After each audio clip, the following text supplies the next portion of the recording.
Retrouvez la météo de votre région sur France3.fr.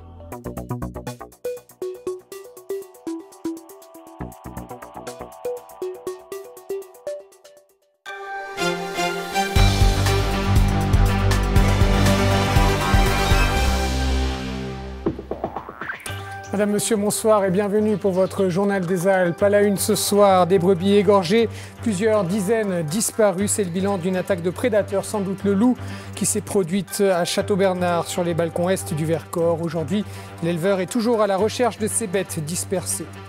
Et puis nous rencontrerons Tom, un jeune espoir du golf. Il entame une brillante carrière, mais il recherche des soutiens pour financer son parcours. Il se lance dans le financement participatif. Enfin, nous embarquerons sur la Savoie, réplique d'une barque emblématique du lac Léman, construite en 1896. Les membres de l'association qui la restaure recherchent des soutiens pour achever le chantier. Dans votre édition nationale, la journée internationale des enfants disparus. Certains sont recherchés depuis des années, mais leurs parents ne désespèrent pas. Dans le journal, témoignage du père de Cécile Valin. Elle a disparu à l'âge de 17 ans en 1997. Et puis après la Grèce, la gauche radicale s'impose en Espagne. Victoire des indignés de Podemos au municipal. Ils sont bien placés pour prendre la tête des deux plus grandes villes d'Espagne, Madrid et Barcelone. Et l'on débute donc avec le désarroi de ce couple d'éleveurs d'ovins à Château-Bernard en Isère. Son troupeau a été attaqué par un ou plusieurs prédateurs et le nombre de victimes est important.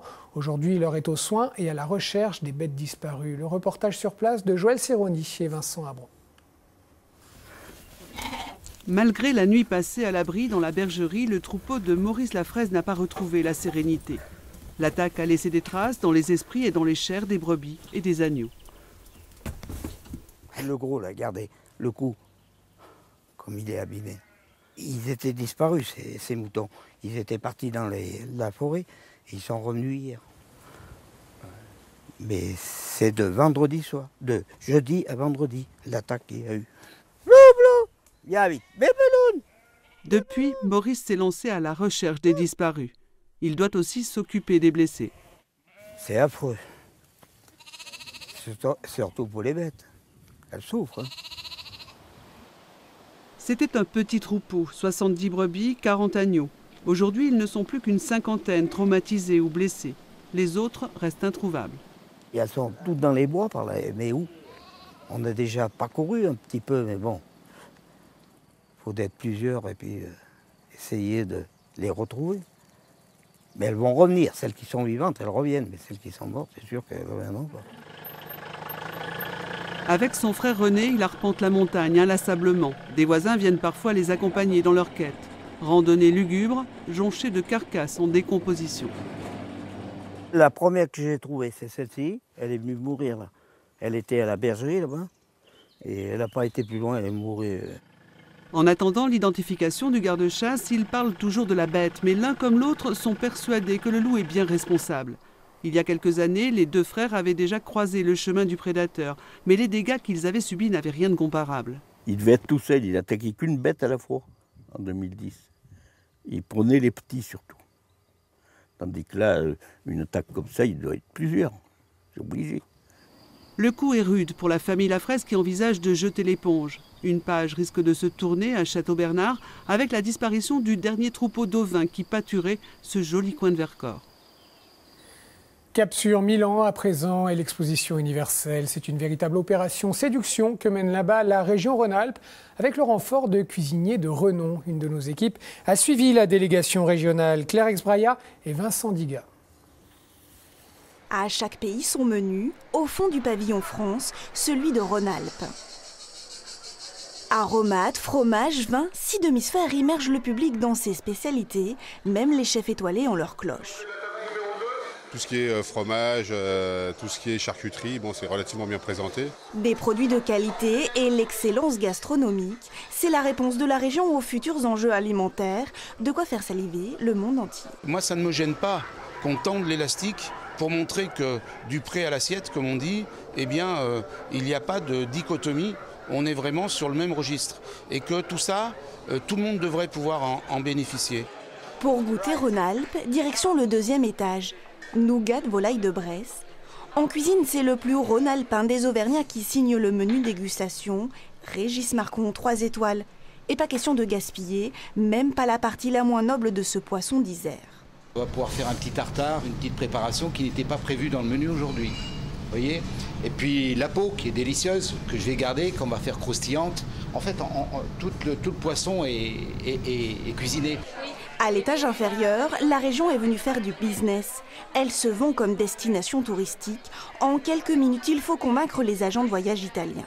L'Italie est un marché important pour nous, il représente la 5e clientèle en Rhône-Alpes. Il faut savoir qu'avec le train maintenant direct de Milan qui fait Chambéry et Lyon, nous avons un accroissement de clientèle de plus de 16%.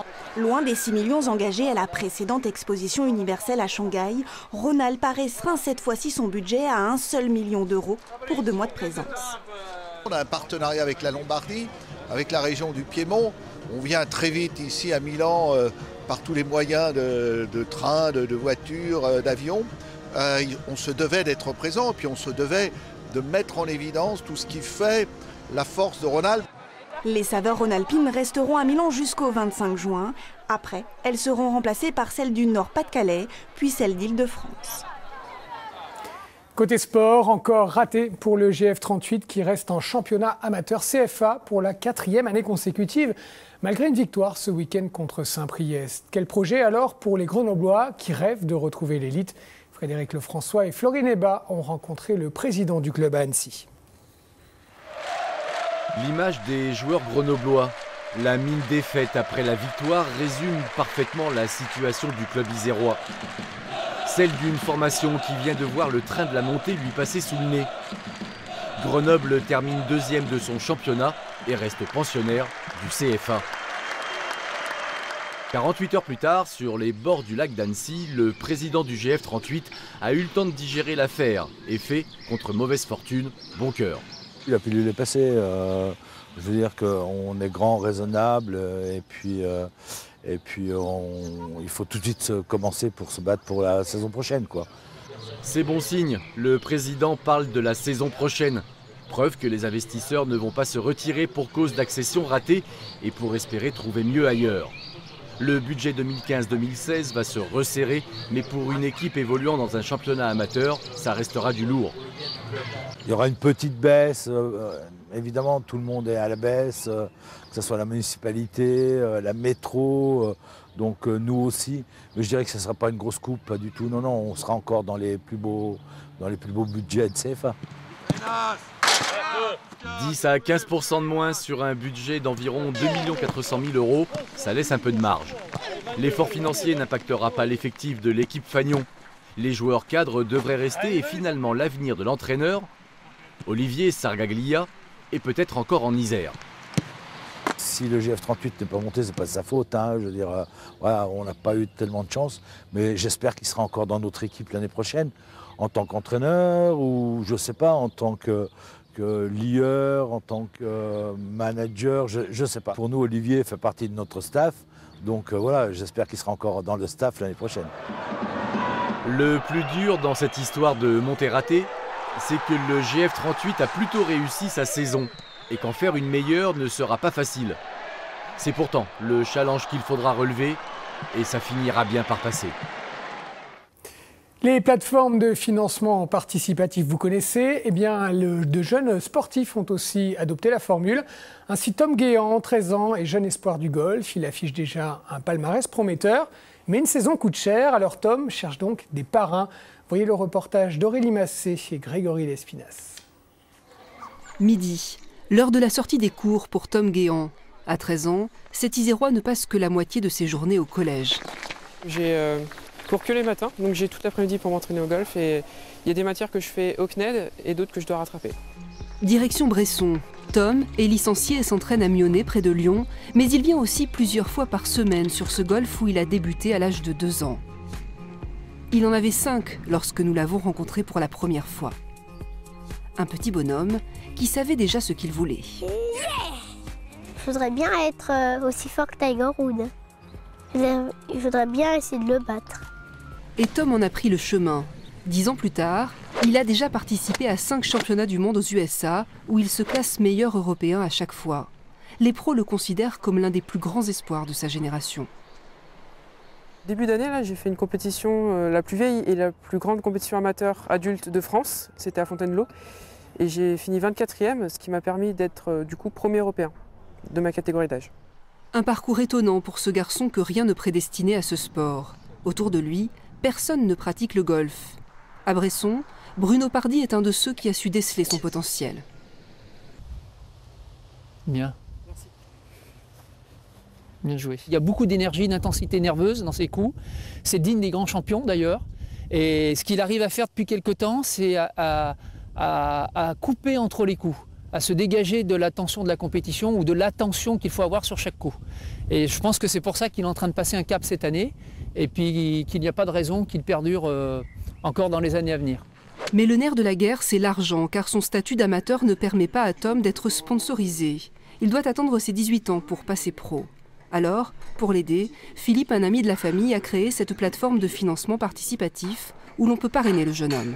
Une saison coûte très cher, il y a les transports, il y a l'hôtel, il y a les inscriptions aux compétitions. Il faut beaucoup d'argent, effectivement. Actuellement, la fédération reste un petit peu en retrait, attend de voir les résultats des jeunes pour peut-être, dans l'avenir, se présenter à eux. Mais aujourd'hui, non. Pour les jeunes, il n'y a pas grand-chose. Une fédération en retrait, mais aux États-Unis, la célèbre université de Stanford a déjà repéré Tom Guéant. Une fois son bac en poche, c'est là-bas qu'il ira, et cette fois tout frais payé. La chronique montagne, direction la station village des Gets, en Haute-Savoie. Une fois l'hiver passé, restent les déchets laissés par les skieurs. Alors, la montagne se nettoie. L'association Mountain Riders a fait appel cette année à 200 écoliers. Ils ont arpenté les pistes pleins de détermination. Françoise Guy et Dominique Semet.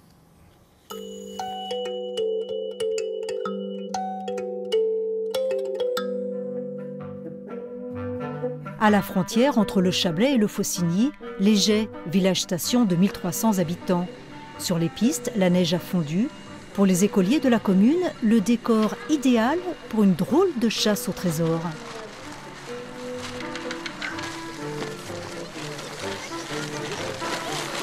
La ferraille. Oui, il y avait beaucoup de cigarettes. Des mégots. Des papiers, des mégots. C'est pas bien parce qu'après ça pollue la nature. Ce ramassage de déchets a été préparé en amont par la maîtresse. Un travail qui s'inscrit dans la philosophie initiée par la commune depuis une dizaine d'années. Et ça marche, du moins chez les plus petits. Eh bien regardez par vous-même tout ce qu'ils nous ramassent. C'est pas très propre, hein. Et nous, on n'aime pas que notre nature elle soit abîmée comme ça. Donc on ramasse et les enfants font passer le message dans les maisons. C'est ça qui est bien. Plus haut, sur le domaine de ski, même scénario. Pour le ramassage, on évite de se mettre en paquet, parce que si forcément on est en paquet, on ramasse au même endroit. Prenez un sac poubelle pour les mégots. Même opération de nettoyage pour les élèves du lycée agricole de Poisy, venus dans le cadre d'un ramassage pédagogique organisé par Mountain Riders, une association de jeunes montagnards spécialisée dans ce type d'opération.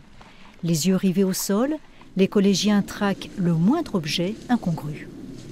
Une canette, une cuvette de WC, beaucoup de bouteilles de bière, un papier de Twix. Cochonnerie. Pourquoi ? Pollue quoi, c'est la nature. Je sais pas, il y a des poubelles pour ça. Cela fait maintenant 10 ans que Mountain Riders organise des ramassages avec les communes. L'année dernière, 7000 bénévoles ont écumé 110 sites, récoltant plus de 90 tonnes de déchets. Petite lueur d'espoir, les mentalités évoluent. Il y a quand même une tendance à la baisse sur certains déchets. Les mégots restent le plus important, quand même. On arrive à en trouver un paquet. Le geste de jeter son mégot n'est pas encore passé. Le geste de jeter son bout de papier, etc., ça commence à diminuer. À la mi-journée, les 250 bénévoles éparpillés sur les pistes ou les rues de la commune se regroupent, rassemblant leur pêche du jour. Et les poissons gagnants se nomment... Des mégots. Ah oui, des mégots. Ça, qui c'est qui a laissé ça? Les skieurs. Un skieur. Quand on est sur les pistes ou sur les chemins, qu'on a un goûter, un papier, on le met où le papier? À la poubelle. Alors qu'est-ce que c'est ça? Oui. C'est en quoi ça? C'est du fer. Alors le fer, on peut le recycler. Les mégots seront également recyclés et c'est une première, mais le rêve de Mountain Riders, ce serait... Zéro déchet un jour, ça serait bien, ça serait bien. Nous, l'objectif Mountain Dance, c'est de plus d'avoir de boulot. En attendant que le souhait devienne réalité, les opérations de ramassage de déchets se poursuivent un peu partout dans les Alpes jusqu'à l'automne.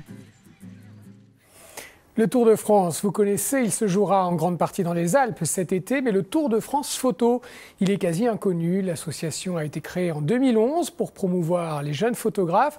Ils embarquaient aujourd'hui sur un bateau de ligne mis à leur disposition pour des clichés marins. Serge Vorette et Ingrid Pernet-Duparc ont eux aussi saisi la lumière du lac Léman. C'est un bateau où tout le monde semble prendre la pause, y compris le capitaine, et pourtant il n'y a pas une minute à perdre pour profiter de la lumière que propose aujourd'hui le lac Léman. C'est pas mal, ça donne un fond, disons avec la focale dans laquelle elle travaille, elle est très courte, donc on a un fond assez flou, et ça joue un petit peu. On a l'effet de l'eau, un peu de brume, moi je trouve que c'est parfait avec le rôle qu'il a du mécano qui sort de sa salle de machine, et qui prend le vent comme ça, qui est sur le bateau, le repos du guerrier en fait. Est-ce cette scène au milieu de l'eau qui tout d'un coup nous fait nous-mêmes nous prendre au jeu, ou simplement l'enthousiasme des uns et des autres? Prenez Suna par exemple, c'est sa deuxième participation à ce Tour de France de la photo comme maquilleuse et elle ne se remet toujours pas de sa première fois. Quand je suis rentrée, j'ai pas réussi à dormir pendant 3 jours, tellement que j'étais excitée, parce que j'avais vu beaucoup de choses. Rencontrer beaucoup de gens, beaucoup d'échanges d'idées au fait. C'était tellement énorme que j'ai commencé à avoir ma créativité au fait qui s'est mise en route. Et du coup j'avais plein d'idées qui fusionnaient dans tous les sens et puis j'arrivais plus à dormir. C'est vrai que cela peut ressembler à un rêve, des costumes, des mannequins et même du matériel à disposition le temps d'une journée pour la petite cinquantaine de passionnés sélectionnés parmi les milliers de candidats potentiels. Ce qui est très intéressant en fait, c'est qu'on peut échanger entre nous et ça c'est super sympa en fait. Pouvoir échanger avec des petits copains, voir un petit peu quelles sont leurs méthodes de travail. Voilà, donc oui, c'est une grande chance d'être présent. Amateurs, le mot est lâché. Amateurs d'images qui ne gagneront rien, ou presque. Pire, qui n'auront le droit que de venir 2 ou 3 fois maximum sur ce Tour de France, histoire de laisser la place aux autres. Alors, pendant quelques heures, il faut faire avec les fabuleux moyens du bord. Le soleil, la lumière qui tourne beaucoup plus rapidement. La modèle qui doit avoir des tenues, des gestuels en accord avec le bateau, ça c'est très important pour moi. Et puis être dans l'esprit marin et se laisser aller. Se laisser aller, demain ce sera peut-être une friche industrielle du nord de la France ou un vignoble du sud-ouest, qu'importe. Seul compte l'ici et maintenant, comme la définition de la photo, un instantané. On reste sur l'eau, mais on change de pont puisque nous embarquons maintenant sur la Savoie. La Savoie, c'est cette barque emblématique du lac Léman, restaurée par des amoureux des vieilles voiles à Évian-les-Bains. Ils ont fait monter des amateurs à bord ce week-end pour trouver des financements pour la restauration du bateau. Isabelle Colbrand, Jean-Pierre Rivet.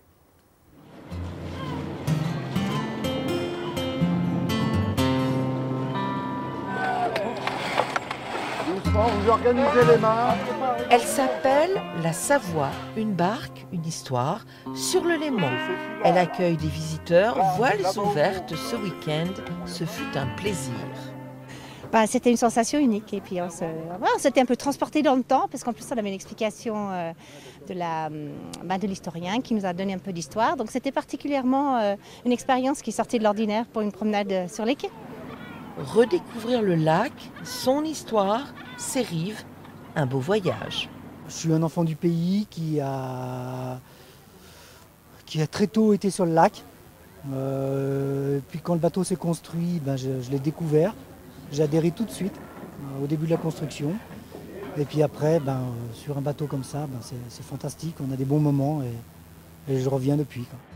Un Léman différent, un regard affectif, un espace nautique unique, histoire de se prendre une fois dans sa vie pour un vrai pirate. Ah non, pas des Caraïbes. Alors tu vois, il faut qu'on garde toujours le petit pénon qui met le vent dans la voile. Juste un petit pirate lémanique.